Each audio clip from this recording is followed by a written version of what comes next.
మేము ఖమ్మం ఎలుగుమట్ల భూదాన భూమి ఇనోబా నవోదయ కాలనీ నుంచి వచ్చినాం. నా పేరు చింత అపర్ణ. మాకు ఇంతవరకు సార్ మేము గత 10 సంవత్సరాల నుంచి కూడా అదే భూమిలో ఇల్లు కట్టుకొని చిన్న చిన్న పిల్లలతో తీసుకొని వచ్చి చుట్టుపక్కల విలేజ్లలో కానివ్వండి, పక్కన ఊర్లలో కానివ్వండి, పక్కన ఉన్న గ్రామాలలో కానివ్వండి, అలాగే ఖమ్మం పట్టణంలో కానివ్వండి, కూలీ పనులు చేసుకుంటూ ఇళ్లలో పనులు చేసుకుంటూ ఎంతో శ్రమ జీవనం చేసుకుంటూ మాకు అక్కడ కనీసం సిటీలో ఒక ఇల్లు తీసుకొని రెంట్ కట్టలేని పరిస్థితుల్లో మేము ఉన్న స్థితిలో సార్ మాకు గ్రామీణ పేదల సంఘం మాకు ఒక అండనిచ్చింది సార్.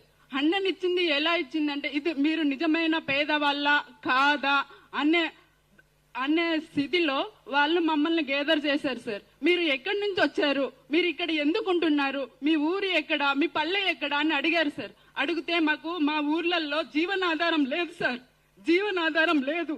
మేము కనీసం కూలి చేసుకోవడానికి కూలి పనులు కూడా లేవు సార్. లేకపోతే పట్నంలో వచ్చి ఏదో ఒక పని చేసుకుంటే మా జీవనం గడుస్తుంది, మేము బ్రతుకుతామన్న ఆశతో ఖమ్మం వచ్చాం సార్. పొట్ట చేత పట్టుకొని ఖమ్మం వచ్చి మేము చిన్న చిన్న పనులు చేసుకుంటూ రెంట్లు కట్టలేక తినక ఉప్పు కారం లేక ఒక్కొక్క రోజు పస్తులు పడుకునే వాళ్ళం సార్.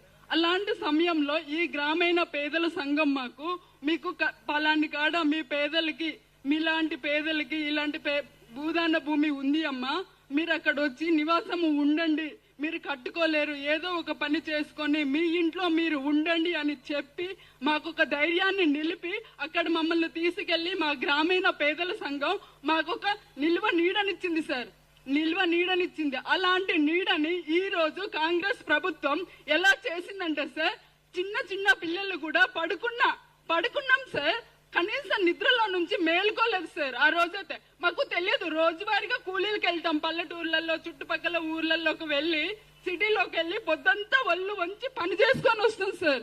పొద్దంతా పని చేసుకొని వచ్చేవాళ్ళం సార్. పొద్దంతా పని చేసుకొని వచ్చి ఇంట్లో ఉన్నది లేనిది కారమో పచ్చడో ఏదో ఒకటి వేసుకొని తిని పడుకున్నాం సార్.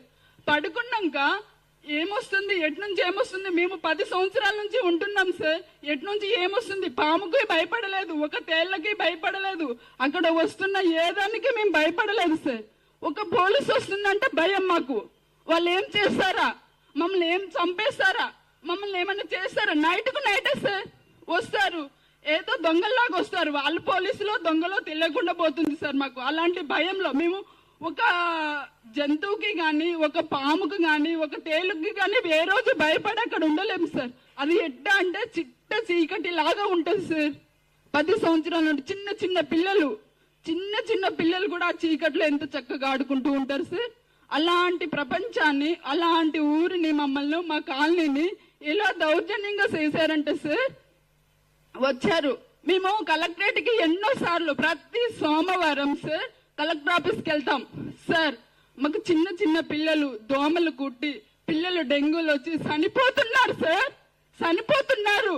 మాకు కనీసం కరెంట్ అయినా ఇవ్వండి, నీళ్లు తాగడానికి నీళ్లు లేవు సార్, కనీసం నీళ్ళైనా ఇవ్వండి అని పదే వాళ్ళం సార్. ప్రతి సోమవారం వెళ్ళే వాళ్ళం సార్ మేము కలెక్టర్ ఆఫీస్ కి.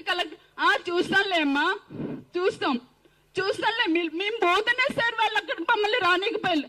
మేమేం తప్పు చేసాం సార్? మేము పేదలుగా పుట్టడమే మేము చేసిన తప్ప? మేము పేదలుగా పుట్టడమే మేము చేసిన తప్ప సార్? పేదవాడికి ఒక ఇల్లు ఉండకూడదా? పేదవాళ్ళకి ఒక ఇల్లు ఉండకూడదు ఈ కాంగ్రెస్ ప్రభుత్వం వాళ్ళకి. పేదవాడు మంచిగా జీవించకూడదు వాళ్ళు చేసేది సార్. మున్సిపల్ ఆఫీస్ చుట్టూ ఎన్నిసార్లు సార్ నడుచుకుంటూ, ఒక్కొక్కసారి ఆటోలకి ఛార్జీలు లేకపోతే నడుచుకుంటూ మున్సిపాలిటీ ఆఫీస్కి వెళ్లే వాళ్ళం సార్. మాకు నీళ్లు కావాలి, మాకు తాగడానికి నీళ్లు లేవు, పట్టించుకోలేదు. ఎన్నో మా కాళ్ళు అరిగేలా చేసాం సార్. వాళ్ళకి అలాంటివి ఏమి మా బాధలు కనిపించలేవు.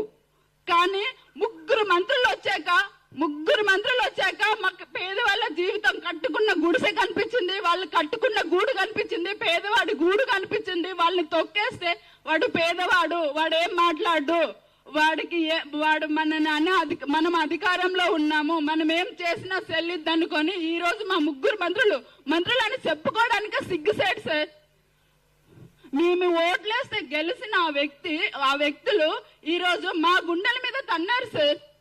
నైట్ వచ్చేసేసి పడుకున్నాం, మేము అలా పడుకున్నామో లేదో, నిద్ర అప్పుడు అట్లా నైట్ అంతా చీకట్లో ఉంటాం కదా, చీకట్లో ఉండేసేసి మేము ఏమి చేయలేని స్థితిలో, అంటే మామూలుగా నైట్ అంతా పనులకు పోయి వస్తాం కదా, పడుకొని మార్నింగ్ లేద్దాం 4 గంటలకే వచ్చి కాలనీ చుట్టుముట్టారు సార్.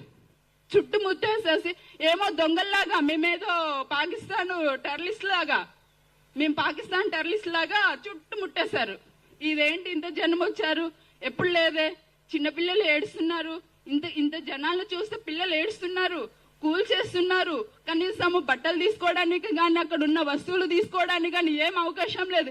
ఏందయ్యా అంటే మీరెవరు మాట్లాడదు సార్. ఒక ఇంటికి ఒక 5 మున్సిపాలిటీ వాళ్ళు, ఒక 6 పోలీసు వాళ్ళు ఒక్క ఇంటికి సార్,